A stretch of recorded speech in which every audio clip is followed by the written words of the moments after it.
Quadrilateral group क्या है, क्यों भारत को इसके अंदर रखा गया, इसके मकासद क्या हैं, किस तरह से अमेरिका भारत को इस्तेमाल कर रहा है अपने गलत हथकंडों के लिए, इसके ऊपर बात करेंगे। मैं हूं आपका host Uzair Awan. Soviet Union के सोवियत रियासतों के टूट जाने के बाद यूएस वो अकेला मुल्क था जो कि सुपर पावर बन के सामने आया, क्योंकि हमने देखा कि कोल्ड वॉर का एक बहुत बड़ा एक अरसा चला आया जिसके अंदर सोवियत यूनियन और यूएस के दरमियान जंगें जारी रहीं, सामने से नहीं, फुल स्केयर वॉर के सूरत में नहीं, बल्कि अंदरूने खाना एजेंसीज़ के थ्रू और किसी लिहाज से, या गुरिल्ला वॉर के थ्रू। जैसे कि मुजाहिदीन वॉर तो हम जानते हैं गुरिल्ला वॉर का बहुत बड़ा फेस था, लेकिन यूँ ही वो सोवियत यूनियन टूटी, सेंट्रल एशियन रियासतें ख़त्म हुई, तो उसके बाद यूएस एक इकलौता मुल्क था जो कि रियासत के तौर पे एक बहुत बड़ी सुपर पावर के तौर पे सामने आया। लेकिन ऑब्वियस सी बात है, जब एक सुपर पावर बनती है तो उसको वो सारी चीज़ें अपने ज़ेरे निगरानी रखनी पड़ती हैं कि ऐसी कौन सी चीज़ें जो ख़राब हुई तो वो सुपर पावर के थ्रू उस हिस्से से हट सकते हैं, उस जो पोजीशन पे मौजूद है उससे हट सकते हैं। तो इन सारी चीज़ों को सामने रखना था। तो उन चीज़ों को सामने रखते रखते एक डेकेड का एंड जब शुरू हुआ 1990s में, तो चाइना वो पावर थी जो आस्ता आस्ता बहुत तेज़ी से उभर के सामने आना शुरू हुई। अब चाइना के उभर के आना शुरू होने के लिए अब अमेरिका को ऐसी बहुत सी चीज़ों को ज़ेरे निगरानी रखना था, उनके थिंक टैंक्स ने वर्क करना था कि कहीं चाइना सुपर पावर के तौर पे सामने उभर कर ना आ जाए।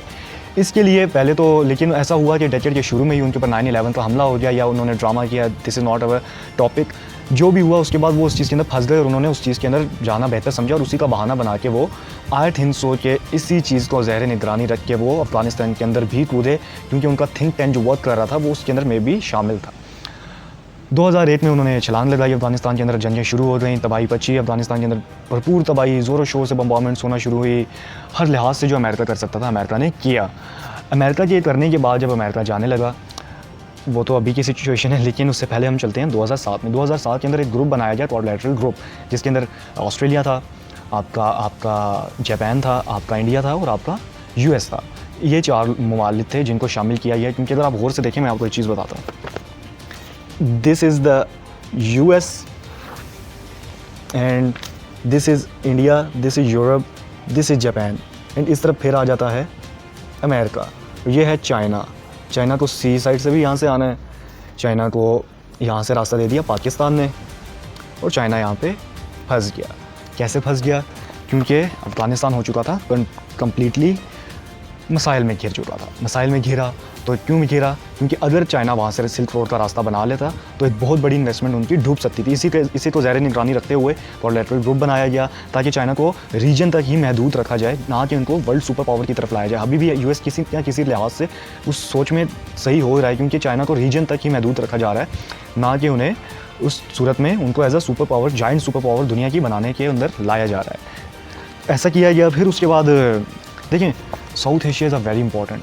देखें, यहाँ पे इंडियन ओशन मौजूद है, फिर साउथ एशिया के साथ साथ पाकिस्तान है, अरेबियन सी के साथ टच होता है, फिर वहाँ से पर्शियन गल्फ आ रहा है। पर्शियन गल्फ के आने की वजह से वो सारा एरिया जो है ना, वो बहुत इंपॉर्टेंट सकता है यूएस के लिए, तो बहुत इंपॉर्टेंट सकता है, क्योंकि पर्शियन गल्फ से इराक है, ये सारी आप जानते हैं कि सबमरीन्स कितनी मौजूद हैं यूएस की। तो ये सारी चीज़ें रखी गई और इस खिते में इंटर हुआ यूएस 2001 में, क्योंकि इनके लिए ये खिता बहुत इंपॉर्टेंट था। उनका जो मेन एजेंडा था, उनका मेन एजेंडा क्या था?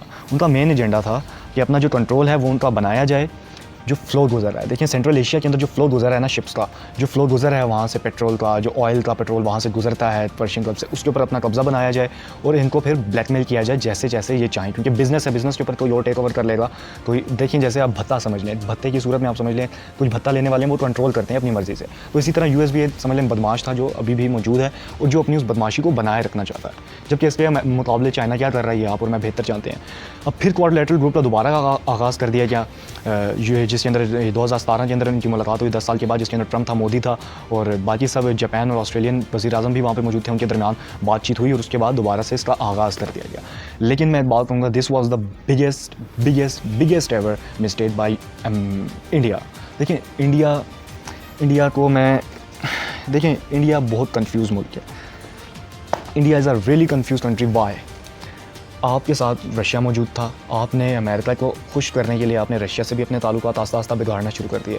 देखिए, बाहर से आप जितना भी डिप्लोमेटिकली चीज़ों को बता दें, लेकिन अंदरूने खाना आपके उनके साथ हालात ख़राब हैं और ये बात आप जानते हैं।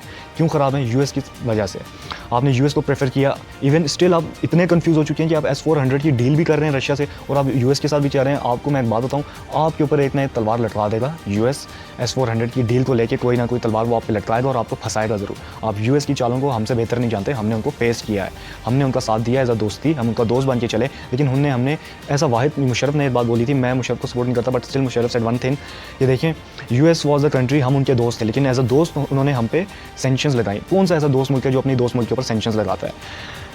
वेल इसी तरह आपके ऊपर भी इन्होंने ये चीज़ें करनी है, लेकिन आपने Pakistan, China, Russia, central Asian रियासतें, अब तो अफगानिस्तान भी हमें शामिल हो चुका है। मेरी रिसेंटली इंडियन दोस्त से बात हो रही थी, मैंने उसको ये चीज़ें बताई तो उसने ये बातें समझी और उसने अंडरस्टैंड की। तो आपने प्रेफर किया उन ममालिक को, वो जो उधर चौथे कोने में Indo Pacific ocean, Atlantic ocean में बैठे, और आपने पाकिस्तान अपने जो खित्ते के ममालिक हैं उनको छोड़ के उसमें घुसना प्रेफर किया। और आप ये मैं आपको पर्सनली एक बात बताता चलूँ, आपने जिस ग्रुप को प्रेफर किया वो कभी भी आपके साथ चलने को तैयार नहीं होंगे, आप मुश्किल में पड़ेंगे, आपके कभी भी काम नहीं आने लगे। ये हमारा तजर्बा है। वो आपको देखिए ऐसा नहीं है उन्होंने आपको डील्स नहीं दी, उन्होंने अपाची दी, आपने चिनूक लिया, आपने उसके अलावा ग्लोब मास्टर आपके पास मौजूद है और बड़ी बड़ी आपकी डील्स हुई, ऐसा नहीं उन्होंने आपको दिया नहीं। लेकिन इस तरह तो पाकिस्तान को भी उन्होंने दी है, किसी दौर में F-16 भी दिए।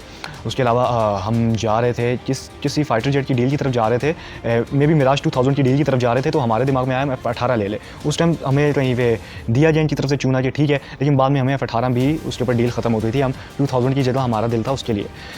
बहरहाल आप देखें, आपके पास BRICS मौजूद है, SCO मौजूद है, ये दोनों ग्रुप्स में आप मौजूद हैं और फिर उसके बाद आप शामिल होते हैं क्वाड्रिलेटरल ग्रुप के अंदर। आप इतने कंफ्यूज हैं कि आपको पता ही नहीं है कि आपने किस ग्रुप के साथ मिलकर चलना है, जिसकी वजह से आपके साथ BRICS भी नाराज़ हो चुका है और ये बात आप इजीली जानते हैं। देखिए India is our friend country, India हमारा दोस्त मुल्क है, ठीक है। किस वजह से दोस्त मुल्क है, हमारे उनसे ताल्लुक़ ख़राब है एंड वी नो दैट। लेकिन जहाँ पे खित्ते की बात आती है, India is doing wrong. India को यूएस एक वॉच डॉग के तौर पे इस्तेमाल कर रहा है और इंडिया इस्तेमाल हो रहा है।